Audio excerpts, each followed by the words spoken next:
Alright, it's Richie here with Statifying Football. These are the 2020 Bowl previews. This will be for Wednesday, December 30th, so Christmas Eve. There's 3 games on then.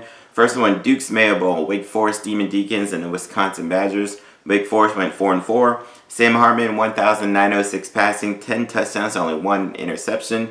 Christian Beal-Smith ran for 650 and 4 touchdowns. Kenneth Walker ran for 579, but 13 rushing touchdowns. Ja'Cory Roberson, 795 receiving, 5 touchdowns. You got the number 19 scoring offense in Wake Forest, but they only got the number 79 scoring defense. Whereas Wisconsin, they went 3-3. Graham Mertz as a freshman started off like gangbusters in the first game and then showed he was a freshman. 1,108 passing, 8 touchdowns and 5 picks. They're the only number 105 in scoring offense. They were pretty terrible, but they got a good defense as usual. Number 6 in scoring defense. They're actually the number 1 total defense. So you got the number 6 scoring defense against the number 19 scoring offense. That being said, I think Wake Forest is going to win this because Wisconsin's offense has been terrible. Wake Forest's defense, they're not great. Like, they're 79th in scoring defense. They're okay. But it should be good enough to slow down a non-existent offense. Whereas Wisconsin does have a strong defense, but Wake Forest's offense has been good enough. I think should be good enough to score. This has Wisconsin favored by 7. I'm not sure about that. I'm actually going to go Wake Forest to win this one. And you got the Music City Bowl. Decent matchup. Iowa Hawkeyes, who finished 6-2 against Missouri, who went 5-5 and could have won more than that.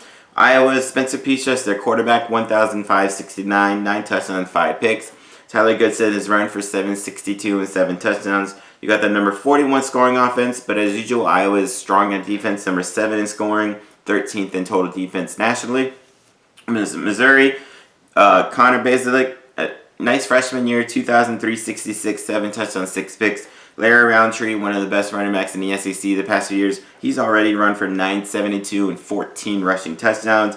Defensive lineman Trajan Jeffcoat, 6 sacks.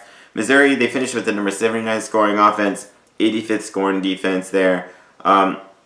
Offensively, they're both kind of... Missouri can turn it on at any point. They got a good running back. They got a decent passing game. But they're kind of up and down. Iowa, we know Iowa is always the same. They're not great on offense. They pound it. They play really, really sound defense. I think that's probably the difference in this game. I think Iowa will be able to slow Missouri down enough and score just enough and get that win there. Iowa's favored by 14.5. It seems a little high, but I do think Iowa comes out with the win. All right, then the Cotton Bowl. Could be a pretty high-scoring game, really high ranking. You got the Florida Gators and the Oklahoma Sooners both in the top 7. Florida's finished 8-3. Kyle Trask, possible Heisman candidate. Even with the loss, he still has 4,125 passing, 43 touchdown passes to only 5 interceptions. Kadarius Toney, 984 receiving and 10 touchdowns. Kyle Pitts, the tight end, 770 receiving and 12 touchdowns. They're 11th in scoring offense, 10th in total offense, 61st in scoring defense, not great. They're facing an Oklahoma team, always good on offense, 8-2. They won the Big 12 championship. Spencer Rattler, 2,784, 25 touchdowns to 7 interceptions, plus 5 rushing. Isaiah Thomas, 8 sacks. Nick Benito, 7.5 sacks. Trey Norwood, 4 interceptions. They're tied for 4th nationally in interceptions, 6th in sacks. The number 9 scoring offense, 18th in total offense, 30th in scoring defense, and 20th in total defense. So Florida's offense hasn't been great all year. I think Oklahoma should be able to score some points.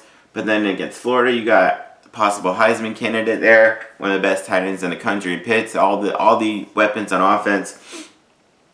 I've been watching. I'm trying not to be biased on this. I'm a Gator fan.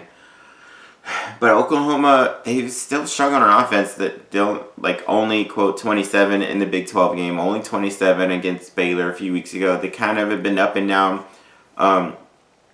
Statistically, Oklahoma's defense is good, but Florida's been able to score on everybody. Even Alabama's defense was like top 15, and they still put up 46 points and Trask threw for 408, 3 touchdowns there. So I'm going to go Florida here. I think this could be a pretty fun game. The over-under is 72, though, so Vegas expects it to be a high-scoring game. But I think Florida will be the one in the end to win that one. So those are my breakdowns done. Check out my other ones. Peace. Oh, by the way, this was not New Year's Eve. This is, yeah, so Wednesday, December 30th.